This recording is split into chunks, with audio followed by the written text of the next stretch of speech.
अस्सलाम वालेकुम नाजरीन, प्रोग्राम दूसरा रुख में खुशामदीद। मैं हूं आपका मेज़बान नादुर गुरामानी। नाजरीन, केनाल्स के मामले पर जो वफाक की इत्तेहादी जमात है पाकिस्तान पीपल्स पार्टी, वो और मुस्लिम लीग नून के दरमियान इस वक्त इख्तलाफात नज़र आ रहे हैं। हमने देखा कि पहले भी सखर हैदराबाद मोटरवे पर जब तहफ़्फ़ुज़ात सामने आए और उससे पहले जो हुकूमत बनने वक्त पीपल्स पार्टी और मुस्लिम लीग नून के दरमियान मुआहदा हुआ था, तो उस पर भी पीपल्स पार्टी के तहफ़्फ़ुज़ात थे कि मुस्लिम लीग नून उस मुआहदे पर अमल दरामद जो है वो नहीं कर रही, जिसके बाद इसहाक डार की सरबराही में एक कमेटी भी बनी और उसके बाद फिर हमने देखा कि पीपल्स पार्टी मोटरवे का जो मामला था उस पर उन्होंने तहफ़्फ़ुज़ात का इजहार किया। और आज भी जो सेनेट की प्लानिंग एंड डेवलपमेंट कमेटी का इजलास हुआ है सेनेटर कुर्रतुल ऐन मरी की सरबराही में, उसमें सेक्रेटरी मवासलात जो हैं वो पेश नहीं हुए और कमेटी ने उनके सम्मन जारी कर दिए और कमेटी के मुताबिक सेक्रेटरी मवासलात जो हैं वो मुसलसल कमेटी में पेश नहीं हो रहे और अगर आइंदा इजलास में पेश नहीं होते तो उनके रूल्स के मुताबिक वारंट गिरफ्तारी भी जारी किए जाएंगे।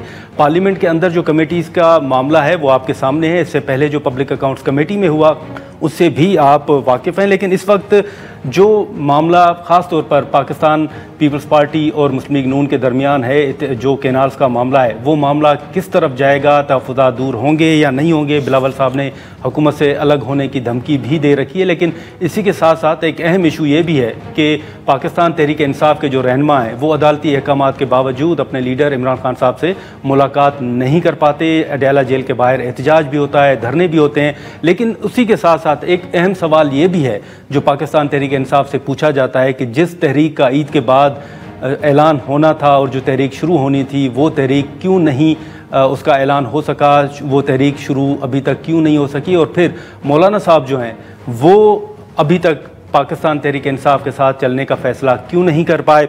फिर वो लोग कौन हैं जो लिस्ट के बगैर खान साहब के साथ मुलाकात करते हैं। इन तमाम इशूज़ पर हम गुफ्तगू करते हैं। हमारे साथ मौजूद हैं अपोजिशन लीडर उमर अयूब साहब। सर, बहुत शुक्रिया वक्त निकालने का। सबसे पहले अहम सवाल तो ये है कि आप बतौर अपोजिशन लीडर अडयाला जेल जाते हैं, अदालती अहकामात के बावजूद जो आपकी मुलाकातें नहीं होती, आपको जेल अथॉरिटीज़ पर कोई डाउट है या आप कौन देख रहे हैं जो इसमें रुकावट बन रहा है या मुदाखलत कर रहा है? बिस्मिल्लाहिर्रहमानिर्रहीम। बहुत शुक्रिया नादिर गुरमानी साहब, अपने प्रोग्राम पे मदद किया। सबसे पहली बात यह है कि तकरीबन 3 महीने हो गए हैं और मेरे पास हाथ में इस्लामाबाद हाई कोर्ट के ऑर्डर भी होता है जी।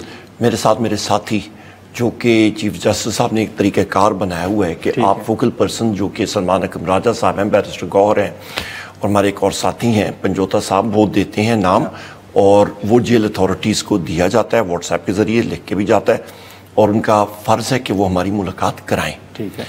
हम जब वहाँ पे जाते हैं तो उधर खड़े होते हैं गेट पे, वहाँ पे हमें 4-5 घंटे खड़ा होना पड़ता है और हम लोग खड़े रहते हैं और अमूमन ज़ोहर और असर की नमाज वहीं पे चौकी, अडयाला चौकी, वहाँ पे एक चौकी है, उधर ही पढ़ के उधर ही बैठे होते हैं, पर मुलाकात हमारी नहीं कराई जाती और वो कहते हैं जी ऑर्डर नहीं है। किसका ऑर्डर नहीं है?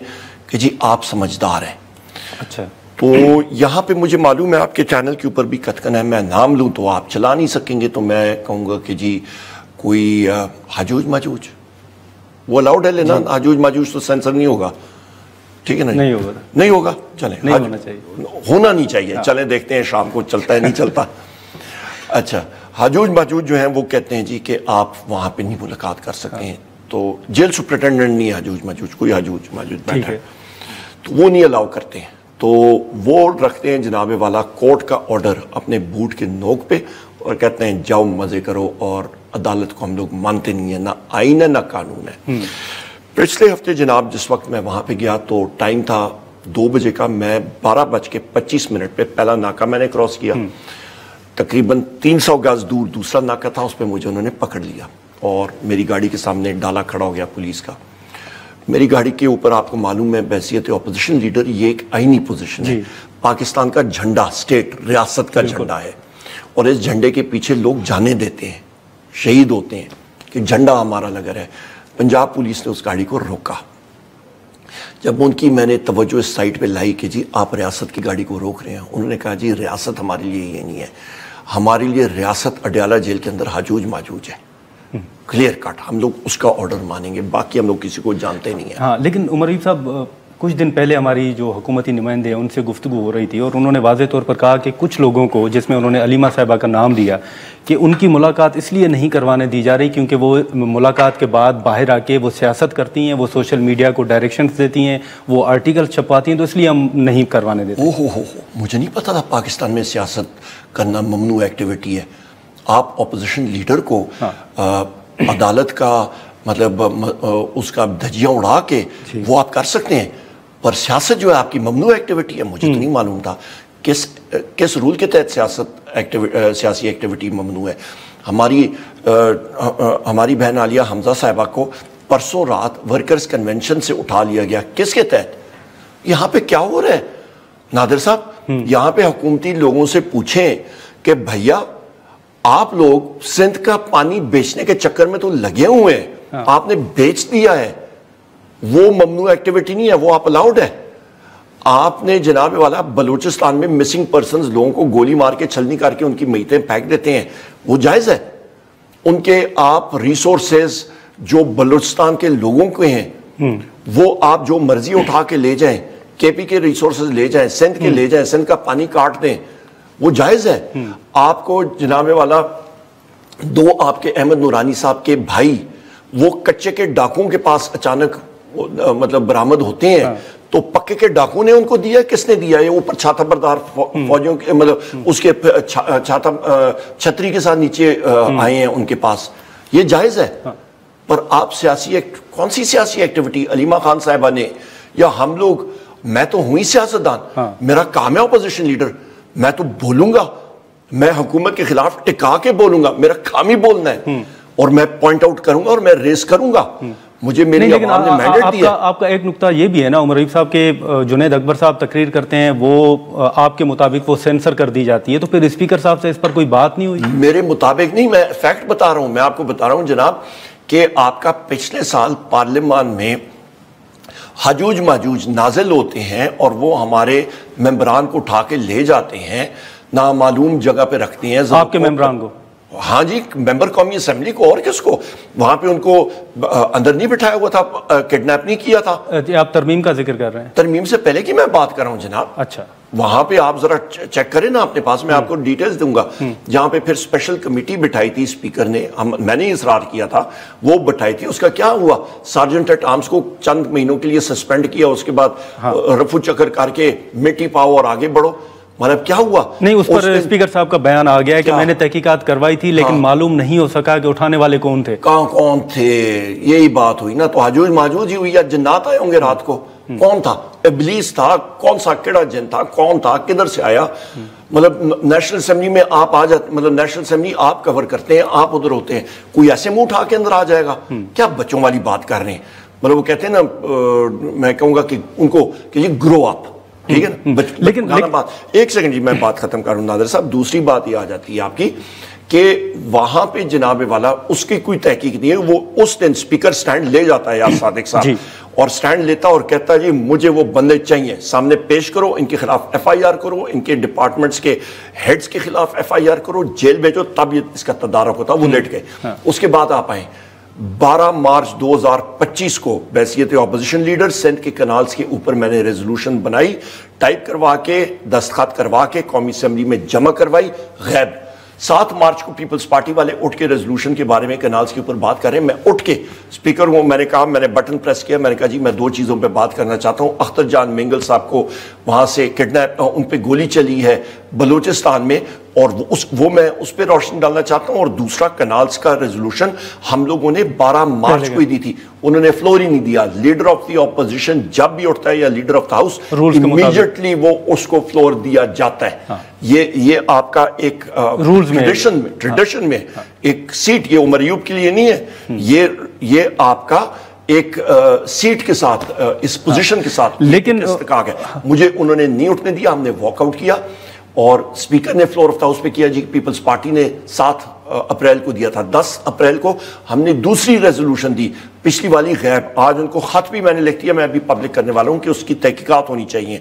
तीसरा पॉइंट, जुनैद अकबर खान साहब स्पीच करते हैं, स्पीच हम लोग जब भी करते हैं आपको मालूम है वो बंद कर दी जाती है। नेशनल असेंबली के अंदर CCTV कैमराज में पहले चलती थी, वो भी अभी बंद हो जाती है। उसके बाद आप आए कि उनकी एक नेशनल असेंबली में तहरीर होती है, एक ट्रांसक्रिप्ट आती है। मैं मुतअद्दिद बार अल्हम्दुलिल्लाह 2002 से इलेक्ट होकर मेरी आवाम ने मुझे इलेक्ट करके इधर भेजा है नेशनल असेंबली में।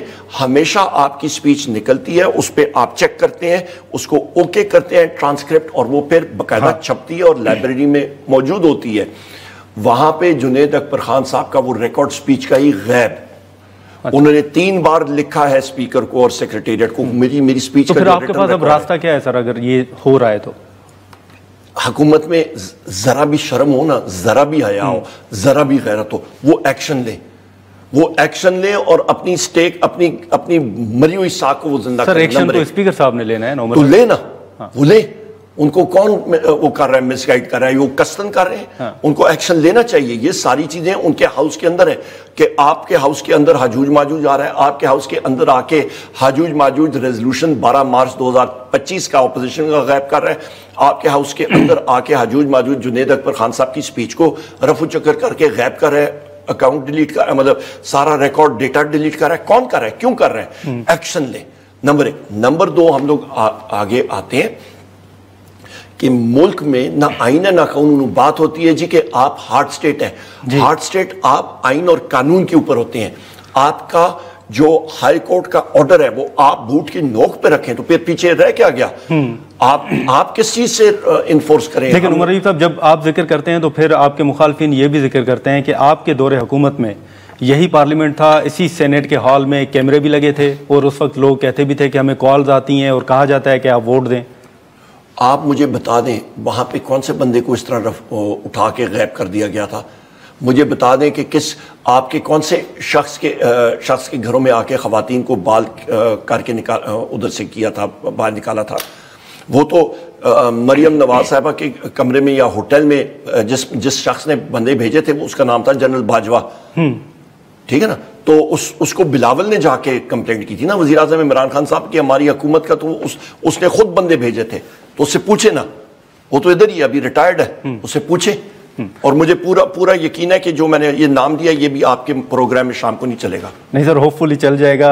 अगर इजाजत दें उमर रईस साहब तो यहाँ पर एक मुख्तसर सा ब्रेक लें। नाजरीन, यहाँ पर एक शॉर्ट ब्रेक लेते हैं और ब्रेक के बाद यहीं से गुफ्तगू को आगे बढ़ाते हैं। प्रोग्राम एक बार फिर खुशामदीद। उमर रईस साहब, हम गुफ्तगू कर रहे थे, खासतौर पर ये अडयाला का जिक्र था, पार्लियामेंट का जिक्र था, लेकिन हम चलते हैं अडयाला के हवाले से। लेकिन एक मुख्तसर सा सवाल पार्लियामेंट से मुतल्लिक होगा कि पब्लिक अकाउंट्स कमेटी का इजलास होता है और उसमें एक इशू उठाया जाता है, फिर आपके अरकान तनकीद करते हैं, तहफ़्फ़ुज़ात का इजहार करते हैं। आज जो प्लानिंग एंड डेवलपमेंट कमेटी का इजलास था उसमें भी सेनेटर कुर्रतुल ऐन मरी साहिबा ने कहा है कि सेक्रेटरी मवासलात जो हैं वो पेश ही नहीं हो रहे, हमें ब्रीफिंग नहीं दी जा रही मोटरवेज़ के हवाले से। तो ये कमेटीज़ के हवाले से कोई तहफ़्फ़ुज़ात आपके हैं? क्या आप इरादा रखते हैं कि बतौर अपोजिशन लीडर आप स्पीकर साहब के सामने रखें कि क्या हो रहा है? बिल्कुल रखेंगे, टिका के रखेंगे, क्यों नहीं रखेंगे। पब्लिक अकाउंट्स कमेटी का मैं भी मेंबर हूं। जिस वक्त वो मेंबर उस दिन इत्तेफाक से मैं पेशावर हाई कोर्ट में था, मेरी बेल्स ओमनीबस के हवाले से मैं उधर था और मैं रिमोटली भी थ्रू जूम मैं नहीं लॉग इन कर सकता था क्योंकि सिग्नल्स का इशू था। और जो हुआ वहाँ पे मस्ती खेल खान साहब ने, हमारे MNA हैं, उन्होंने जो बात कही थी वो बिल्कुल जायज़ थी। ठीक है, हम लोग ये चीज़ उठाएंगे, जो भी इदारा हो, जो भी हो, और वो पूरा हम लोग हक बजानब है। हम लोग पूछेंगे कि यह 6 अरब का मंसूबा था वो 35-36 अरब पे क्यों पहुंचा? ठीक है, कौन जिम्मेदार है? मेरे अपने सवालात हैं कौमी असेंबली में, वो उसको नेशनल सिक्योरिटी ग्राउंड्स पे उन्होंने कह दिया जी खत्म कर दिए। पता नहीं मैं अभी देखूंगा शाम को ये जो अभी सवाल मैं कर रहा हूं, जो मैंने पूछा था कौमी असेंबली में। मैंने पूछा था कि आर्म्ड फोर्सेस के अफसरान, brigadier rank and above, air force, army, navy में उनको गाड़ी कौन सी अलॉट होती है एज पर रूल्स और चला कौन सी रहे हैं और कितनी है? स्पीकर ने कहा जी ये डिसअलाउड है, ये सीक्रेट है। मैंने पूछा कि आर्म फोर्सेस के आपके जो अफसरान हैं, brigadier rank and above, navy, army, air force, उनको सर्विस के दौरान प्लॉट्स कितने मिलते हैं और सर्विस के बाद भी कितने मिलते हैं, आपके कमर्शियल कितने और प्राइवेट कितने? डिसअलाउड। भाई क्यों डिसअलाउड? ये कोई मैं कहूटा का नेशनल सिक्योरिटी, मतलब कहूटा का यूरेनियम एनरिचमेंट प्लांट का तो मैं नहीं पूछ रहा हूँ, या गौरी मिसाइल का गाइडेंस सिस्टम के बारे में पूछ रहा हूँ। ये नॉर्मल क्वेश्चंस हैं। एक सवाल मेरा ख्याल है कि आपका SIFC से मुतलिक भी था। SIFC से के मुतलिक था कि मुझे बता दें कि SIFC जिस दिन से बनी है उस पे जो लोग वहां पे अफसरान या लोग बैठे हुए हैं उनका वो कौन है, उनकी क्वालिफिकेशंस क्या हैं, क्या उन्होंने कभी फाइनेंस पढ़ी भी है, उनको मालूम है कि नेट प्रेजेंट वैल्यू क्या है, आपके डिस्काउंटेड कैश फ्लो एनालिसिस क्या है, उन्होंने कितने प्रोजेक्ट्स आगे लेके गए हैं, क्या खोया क्या पाया, नहीं सीक्रेट। ठीक है, लेकिन उमर अयूब साहब अब जो अहम सवाल, और आपके चैनल पे अभी इल्म आएगा कि रात को ये चलेगा कि नहीं चलेगा लेकिन अब जो अहम सवाल आपसे पूछा जाता है ईद के बाद, जो मुसलसल पूछा जा रहा है, वो तो ये है कि जो आपने एक फैसला किया था कि ईद के बाद तहरीक चलेगी, उस तहरीक का क्या बना? हम लोग नादिर साहब, सबसे पहली चीज़ ये है कि हमारी अलायंस है तहरीक तहफ़्फ़ुज़ आईन पाकिस्तान। हम लोग फैसला करते होते हैं इकट्ठे, और हमारी तहरीक आप देख लें कि सरदार मेंगल साहब ने बलूचिस्तान में बाकायदा शुरू की हुई है, हमारे सूबे में KPK में बाकायदा हमारी हो रही है प्रिपरेशंस हो रही हैं, हर आए दिन वहाँ पे वर्कर्स कन्वेंशन हो रहा है। पंजाब में हो रहा है, आलिया हमजा साहिबा को यहीं से उठाया गया था 2 दिन पहले, पिंडी से उठाया गया था, अरेस्ट किया था, उन्होंने पहले भी जेल काटी थी, अभी फिर उनको अरेस्ट किया गया है। उसके बाद आप देखें कि सिंध में अभी जो बाई इलेक्शन हुआ है वहाँ पे माला लालचंद मली साहब, उन्होंने कितनी वोट ली है और उनके खिलाफ कितनी ज़्यादा रिगिंग हुई है वहाँ पे, तो मैं आपको डेट्स बताता हूँ। और मैंने सबसे पहले अल्हम्दुलिल्लाह, आप इस चीज़ के विटनेस हैं, फ्लोर ऑफ द हाउस पे मैंने शुरू किया कि पीपल्स पार्टी ने सिंध का पानी बेच दिया। 7 फरवरी 2024 को, 8 फरवरी को इलेक्शन होता है, 7 को आपकी केयर टेकर गवर्नमेंट, जो एक्सटेंशन थी PDM गवर्नमेंट की, वो मीटिंग करते हैं एक्ने की, और वहां पे वो कहते हैं कि जी आपका इंडस बेसन जो इरसा है उस पे, इंडस रिवर सिस्टम अथॉरिटी, उस पे आपका टेलीमेट्री सिस्टम में जो नाप करता है पानी का, उस पे हम लोग तब्दीली लाना चाहते हैं, और सिंध का जो शेयर है पानी का हिस्सा वो हम लोग चोलिस्तान में देंगे। भाई कैसे? उस पर लिखा हुआ है subject to CCI approval. CCI आज तक होने नहीं दी, और उसको फिर 8 जुलाई 2024 को ग्रीन इनिशिएटिव के नाम से उस मीटिंग का मौजू था। सदर हाउस में मीटिंग होती है, आसिफ अली जरदारी उसको प्रिजाइड करता है, और उस पे उसने अप्रूवल दे दी सारी, और अभी पीपल्स पार्टी मगरमच्छ के आंसू हो रही है कि जी हमने नहीं किया। वो तो कह रहे हैं आइन के मुताबिक सदर साहब के पास इख्तियारात ही नहीं, वो कैसे अप्रूवल दे सकते हैं? वहां पे उन्होंने कर दिया, उन्होंने साइन ऑफ कर दिया नादिर साहब, उन्होंने तो साइन ऑफ कर दिया, उन्होंने अप्रूवल्स दे दी, फिर उनके पास मीटिंग करने की क्या जरूरत थी? ग्रीन इनिशिएटिव का मैं आपको मतलब ये आपके पास है, फिर सदर ने क्यों उसके लिए किया था? यहां पे लिखा हुआ है, President Asif Ali Zardari chaired a meeting on green Pakistan initiative at Aiwan Sadr on 8 जुलाई 2024। ये मेरे पास मौजूद। फिर उसको वहां पे क्या मतलब समोसे पकौड़े खाने गए थे लोग उधर ग्रीन इनिशिएटिव। लेकिन फिर वो ये भी कह रहे हैं कि ज्वाइंट सिटिंग में तो जरदारी साहब ने बड़ा खुल के कहा कि मैं इस मंसूबे की हिमायत नहीं करता। तो झूठ बोल रहे हैं ना, झूठ बोल रहे हैं साफ साफ। मैं आपको पता नहीं आप चला सकेंगे, जरदारी का वो लोग अलाउ कर देंगे आपको चलाना, हाजूज माजूज नहीं कहेगा। अच्छा, लेकिन अब अगेन हम उसी पे आएंगे कि ये जो तहरीक आपने हुकूमत के खिलाफ चलानी है उमर अयूब साहब, ये आपको इस ईद से पहले नजर आ रहा है कि आप तहरीक चला पाएंगे या इस ईद के बाद? टाइमिंग हम लोग खुद अपनी चॉइस की होगी, हम लोग उसके लिए ग्राउंड स्वेल बराबर कर रहे हैं, हमारे पास है भी अल्हम्दुलिल्लाह। ठीक है। पाकिस्तान तहरीक इंसाफ पाकिस्तान की सबसे बड़ी फेडरल जमात है जिसकी चारों इकाइयों में हमारी प्रेजेंस है। हम लोग चलाएंगे, और हम लोग अकेले नहीं चला रहे, हमारे साथ दूसरी पार्टियां भी हैं, सिंध की पार्टियां भी हैं, हमारे साथ तहरीक तहफ़्फ़ुज़ आईन पाकिस्तान के प्लेटफॉर्म पे हम लोग चलाएंगे। हाँ। टाइमिंग वो हमारी चॉइस की होगी। तो कितना टाइम दरकार, आपका तजर्बा क्या कहता है, कितना टाइम लगेगा? जब भी हम लोग तैयार होंगे इंशाल्लाह, जब भी हमारी तैयारी मुकम्मल होती है, हम लोग सियासी पार्टियों को जितना भी इकट्ठा कर सकेंगे करेंगे इंशाल्लाह। लेकिन जैसे आपने दीगर जमातों का जिक्र किया उमर अयूब साहब, उसमें तो मौलाना साहब और शायद खकान अब्बासी साहब शायद आपके साथ नहीं चल रहे। ना हो, कोई इशू नहीं है उनका अपना। मैं पहले भी कहता रहा हूँ कि मौलाना साहब की अपनी पार्टी है, उनकी अपनी शूरा है, उनकी अपनी मर्जी है, वो चलते हैं नहीं चलते उनकी अपनी फाबिया, वो खुद मतलब उनका वो जिस तरफ जाना चाहते हैं उनकी मर्जी है, हम लोग तो फोर्स नहीं कर सकते हैं। जी अब्बासी साहब भी, उनकी भी अपनी मर्जी है, वो तो खुद उनकी अपनी पार्टी है, वो जहां पे मर्जी है जाना चाहे। हम लोग इनवाइट करेंगे, कोई हमारे साथ मिलना चाहते हैं, मोस्ट वेलकम, हम लोग उनको कहेंगे मोस्ट वेलकम, खुशामदेद आए। लेकिन अगर ये दो जमातें आपके साथ नहीं चलती तो आप क्या समझते हैं कि आपको नुकसान होगा या मौलाना साहब या अब्बासी साहब को नुकसान होगा? हम लोग जी पब्लिक के लोग हैं, हम लोगों के साथ कोई सुरखाब के पर नहीं लगे।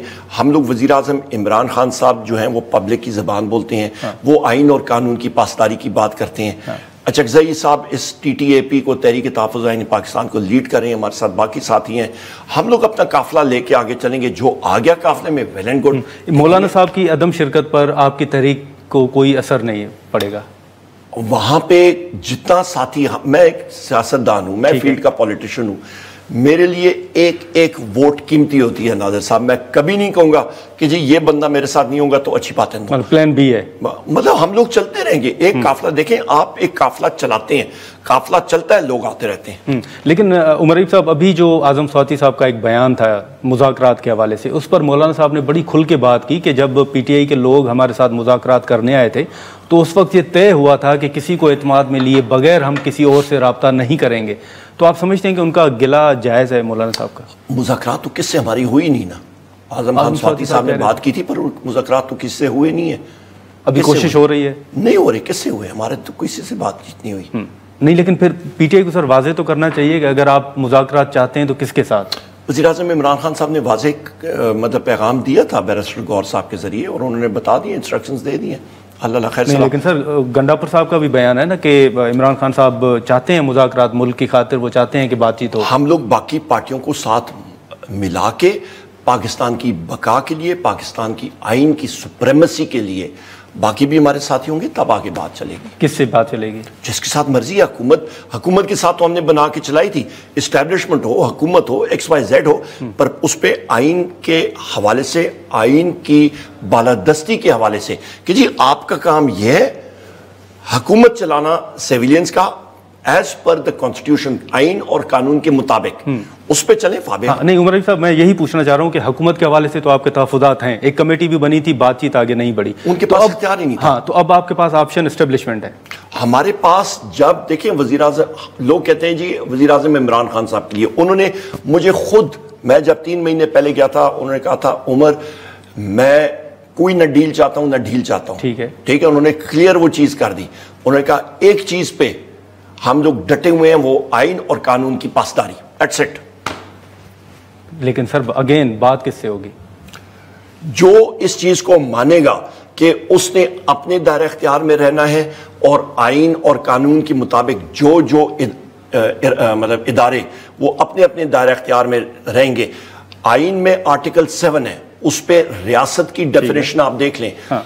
आपकी रियासत की डेफिनेशन है मजलिस शूरा, यानी कि senate, national assembly, federal government, सूबाई हुकूमतें, सूबाई असम्बलियां, वो इदारे जो टैक्स नाफिज कर सकते हैं, और ये है रियासत। ठीक है। आपकी इंटेलिजेंस एजेंसियां, आपका रेंजर्स, पुलिस, अफवाज पाकिस्तान, ये रियासत के टूल्स हैं। ठीक है। और अभी जो मैंने एजेंसीज का नाम लिया, आपके सेंसर इसको काटेंगे, उनको कह दें भाई अच्छे अंदाज में हमने लिए, तनकीद हमने नहीं किया, आइन पड़ा है। ठीक है उमर साहब, अगर इजाजत दें तो नाजरीन यहाँ पर एक मुख्तसर सा ब्रेक लेते हैं, और ब्रेक के बाद दीगर अहम सवालात हैं वो हम उमर रईफ साहब के सामने रखेंगे।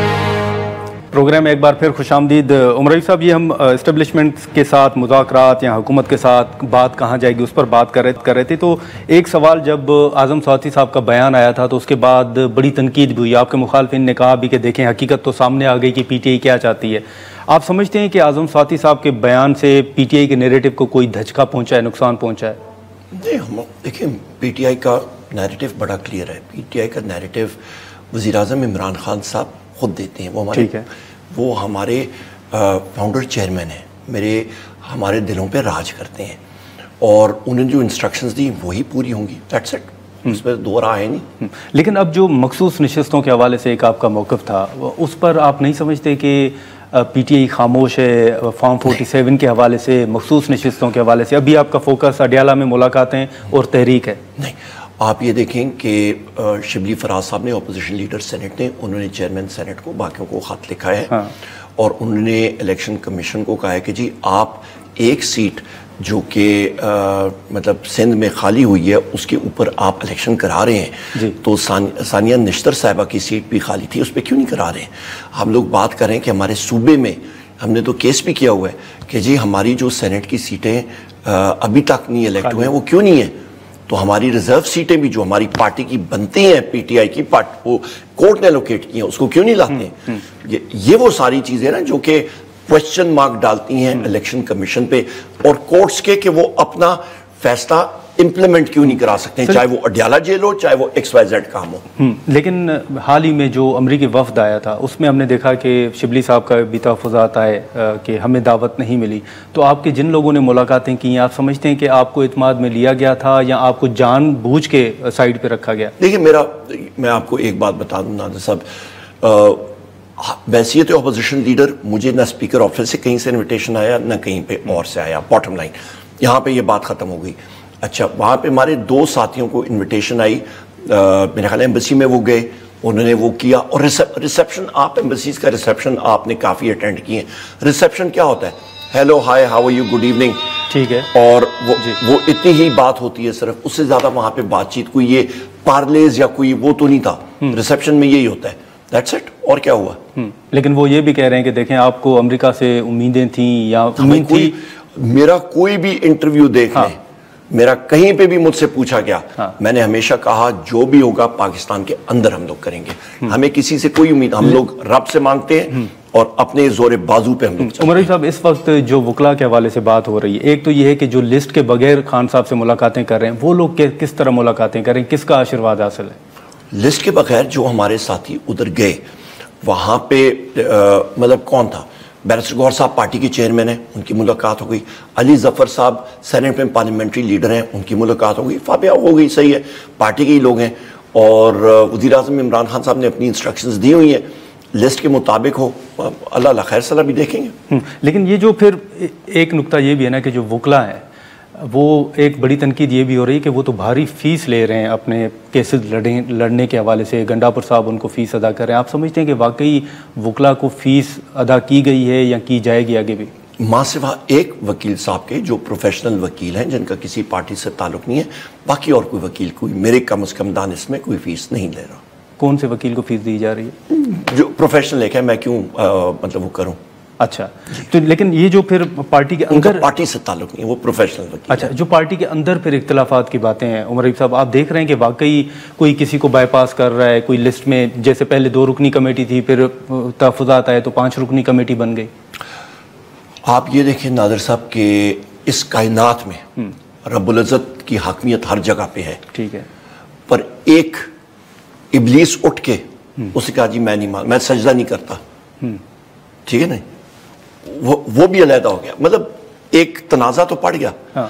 अच्छा, यहां पे हम तो इंसान हैं, हर एक घर में आपका जॉइंट फैमिली सिस्टम हो, आपका सिंध से ताल्लुक है, जॉइंट फैमिली सिस्टम जो होता है किसी भी जगह पे, वहां पे क्या खानदान के अंदर इख्तिलाफात नहीं होते?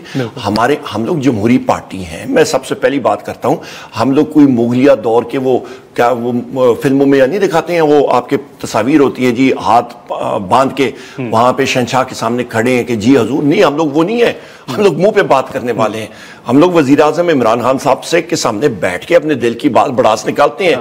और मैं उस अपने लीडर को, मतलब मैं उनकी तारीफ ही करूंगा, वो सुनते हैं हमारी बातें और घंटों सुनते हैं, फैसला देते हैं। जब फैसला आ जाता है हम लोग फिर मतलब उनके पीछे खड़े हो जाते हैं एक साथ में। ये जो अलीमा साहबा ने बात की थी कि खान साहब को ऑफर हुई है कि आप बाहर चले जाएं और 3 साल के लिए खामोश हो जाएं, ये कोई रिसेंट कोई डेवलपमेंट है या? मेरे नॉलेज में बिल्कुल नहीं है। मैं वही बात कर सकूंगा जो मेरे नॉलेज में हो। मेरे नॉलेज में पहली बार आपसे आपके अच्छा, नहीं, उन्होंने मीडिया टॉक में कहा था। मैं पहली बार आपसे सुन रहा हूँ, मैंने सुनी नहीं। हाँ, लेकिन अब कुछ तहफ़्फ़ुज़ात आपने उमर साहब जो कारकुनान हैं उनके भी सुने होंगे। वो मुसलसल सोशल मीडिया पे एक बात कर रहे हैं कि जो लीडरशिप इस वक्त बाहर है, गौहर साहब का वो नाम लेते हैं, असद कैसर साहब का, सलमान अकरम राजा साहब का, कि वो संजीदा नहीं है खान साहब को बाहर लाने में। आप कारकुनान के इस नुक्ते से इत्तेफाक करते हैं, समझते हैं? मैं बिल्कुल नहीं इत्तेफाक करता। उसकी वजह यह है, मैं आपको पहले बता दूं, हम लोग कोई गुरिल्ला फोर्स नहीं है कि RPG-7 या M72A2 रॉकेट लॉन्चर लेके तो ड्रल मारें दीवार में और कहें जी निकले आए हमारे साथ, नहीं,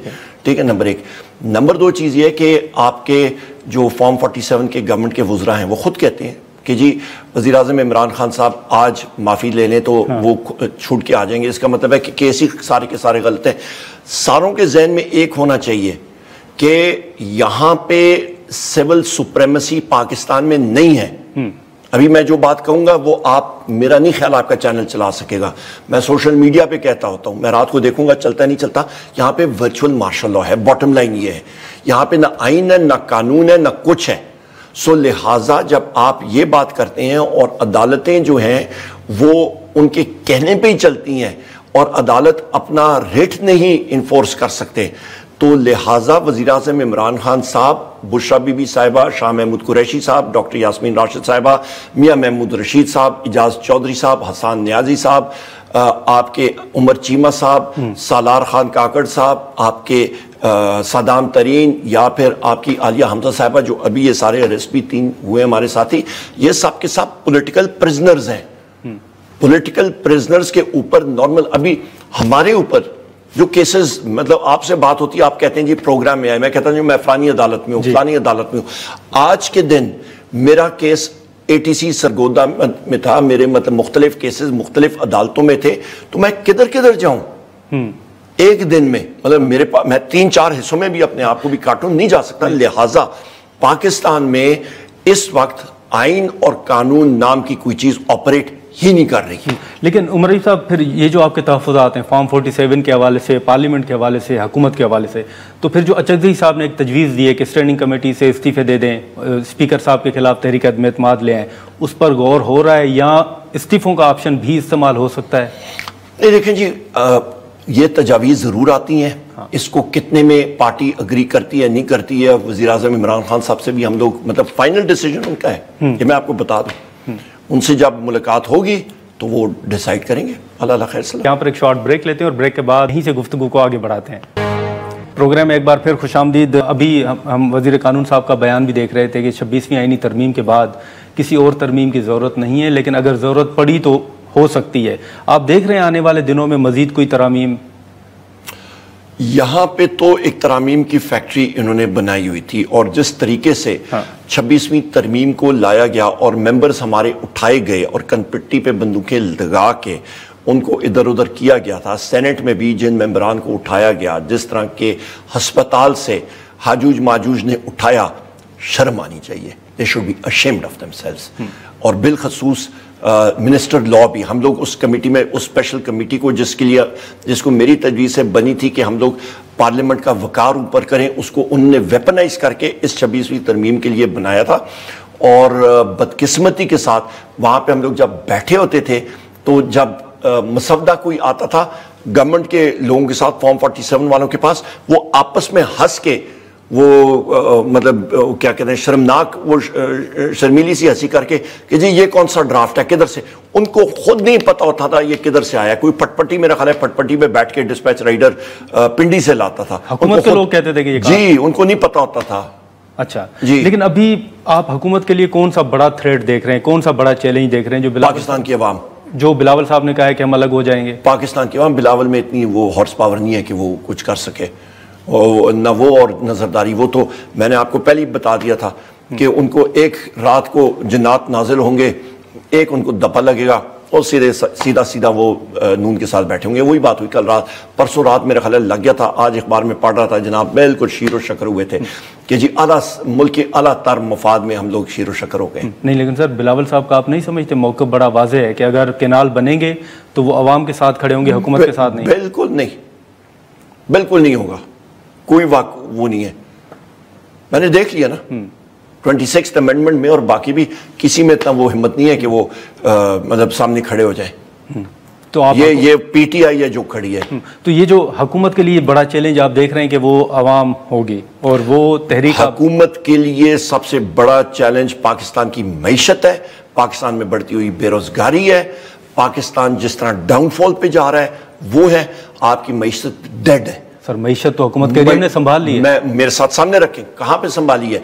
आपका पब्लिक सेक्टर डेवलपमेंट प्रोग्राम 1400 अरब रुपए का बजट पास हुआ था, आज तक 424 अरब रुपए 9.5 महीने में लगे, आपका 30% भी नहीं हुआ। उसके बाद वही कहते हैं जी हमने PDL 80 रुपए, आपका पेट्रोलियम डेवलपमेंट लेवी हमने 80 रुपए लीटर रखा हुआ था, उसके तहत इन्होंने तकरीबन 1300 अरब रुपए इकट्ठे करने थे। तो उस पे से जनाब आपके पास वो कह रहे थे कि जी हम लोग इसको बलूचिस्तान की तरक्की के लिए इस्तेमाल करेंगे। आपका तो 1000 अरब रुपया आपका PSDP जो आपने तरक्याती बजट नहीं खर्चा, तो वो लगाए ना, किसको आपने, आपके पैसे जेब में पड़े हुए उधर लगाएं, बिजली के बिलों में लगाएं। पीडीएल आपका जो टैक्स आपने पेट्रोलियम मसनूआत पे पेट्रोल डीजल पे लगाया है, बैनुल अक़वामी दुनिया में कीमतें कम हो रही हैं, अवाम को दें। वो कह रहे हैं हमने बिजली की कीमतें कम कहां पे की हैं? आपने 17 रुपए यूनिट से बिजली का यूनिट, पीटीआई के दौर में मैं पावर मिनिस्टर था, 17 रुपए यूनिट था, आज 85 रुपए है। उसमें आप कहते हैं जी हम लोग 6 रुपए 71 पैसे, हम लोग 6 रुपए 41 पैसे हम लोग कम कर रहे हैं, 7 रुपए 41 पैसे। कहां पे कम की है? आपका एक्सचेंज रेट डिवैल्यू है, एक्सचेंज रेट आपका 2 सालों में रुपए की कदर कीमत कम हुई है। पब्लिक अकाउंट्स कमेटी में मैं आपको बता दूं, पब्लिक अकाउंट्स कमेटी में जिस वक्त मैंने बताया उनको कैलकुलेशन में, मेरी फील्ड मतलब नहीं, आपके मुताबिक बिजली की कीमतों में कमी नहीं हुई? कोई नहीं हुई, मतलब टोटल झूठ। शहबाज शरीफ झूठ कह रहे हैं सर, अवैस लगारी साहब ने। शहबाज शरीफ झूठ कह रहे हैं, मैं आपको बता रहा हूं कहां पे कम हुई है। आपका नेपरा ने जनाबे वाला, आपका जो ट्रू अप टैरिफ होता है, जो एक्सचेंज रेट की वेरिएशन आती है, उस पर भी हिट पड़ेगी। आपका पाकिस्तान का कर्जा 14,550 अरब रुपया 2 सालों में बढ़ गया। क्यों? क्योंकि मिनिस्ट्री ऑफ फाइनेंस ने क्रिमिनल नेग्लिजेंस की, उन्होंने एक्सचेंज रेट एस्टिमेट किया था 164 रुपए फी डॉलर पे, वो चला गया था 275 पे। बैठे बिठाए आपके पे कर्जा। उमर साहब, एक आखिरी सवाल होगा कि जो हमने मुलाकातों का जिक्र किया, और साथ महंगाई का आप देखें हाल क्या है। हाँ, ये जो अडयाला जेल में जो अहकामात अदालती होने के बावजूद अडयाला जेल में मुलाकात नहीं हो रही, बतौर अपोजिशन लीडर आप जेल अथॉरिटीज के खिलाफ कोई तहरीक मूव करने का इरादा रखते हैं? तहरीक हम लोग जब मूव करते हैं, जो हमारे साथ वो करते हैं, स्पीकर उसको रिजेक्ट कर देता है, प्रिविलेज मोशन, नंबर 1। नंबर 2, हम लोग हाई कोर्ट में गए। आज सुबह भी मैं इस्लामाबाद हाई कोर्ट में गया था और देखने के लिए कि ये हमारी रिट पिटिशन जो अलीमा खान साहिबा हैं, मैं हूं, शिबली फराज साहब हैं, हामिद रजा साहब हैं, हम सारों ने जमा कराई हुई थी कि वो लगती है नहीं लगती। उम्मीद है अभी शाम को कॉज लिस्ट आती है, उम्मीद है कल सुबह लगे। तो ये जो पार्लियामेंट के अंदर फिर अब मस्ती खेल साहब वाला मामला है, फिर इसको कैसे सॉर्ट आउट किया जाएगा? उन्होंने तो कहा है कि जब तक हल नहीं होगा हम लोग बिल्कुल उठाएंगे, जोरों शोर से उठाएंगे। देखिएगा किस तरह तपाते हैं सिस्टम को अंदर। नेशनल असेंबली में तलब किया जाएगा? बिल्कुल करेंगे, क्यों नहीं तलब करेंगे। अच्छा, जवाब देगा नहीं, लेकिन वो तो आप वाजे कर चुके हैं ना कि जब तक हल नहीं होगा मामला हम इजलास ही नहीं बुलाएंगे। तलब उसको आना पड़ेगा, अपना जवाब देना पड़ेगा। अच्छा, कमेटी में जरूरी नहीं है पब्लिक अकाउंट, पब्लिक हम लोग हर एक वो करेंगे, अपना टूल इस्तेमाल करेंगे, जवाब देगा। अच्छा, ह्यूमन राइट्स कमेटी भी आपके पास है, तो ये वाले इश्यूज उन कमेटीज में क्यों नहीं उठाए जाते? वहां पे इन्होंने तलब की है। हामिद रजा साहब से भी आप पूछिएगा, साहबजादा हामिद रजा साहब से, स्पीकर ने उसकी 2 बार परमिशन नहीं दी एजेंडे की। जी, एजेंडा स्पीकर कहता है जी मुझे पता भी नहीं, बीच में साजूज माजूज एजेंडा को चेंज कर लेता है। और बताएं जी जनाब। चलें, उमर रईस साहब बहुत शुक्रिया सर वक्त निकालने का। नाजरीन, अपोजिशन एक बात कर सकता हूँ? जी सर, जी मैं, हम लोग ये चैलेंज है कि ये आपके प्रोग्राम मैंने बात ही की है, ये कितनी चलेंगी ये आप देखें। चलें, बहुत शुक्रिया सर वक्त निकालने का। नाजरीन, अपोजिशन लीडर उमर अयूब खान साहब की गुफ्तगू आपने सुनी, मुख्तलिफ इशूज़ पर हमने बातचीत की। आज के प्रोग्राम में इतना ही, इजाज़त दीजिए, अल्लाह हाफिज़।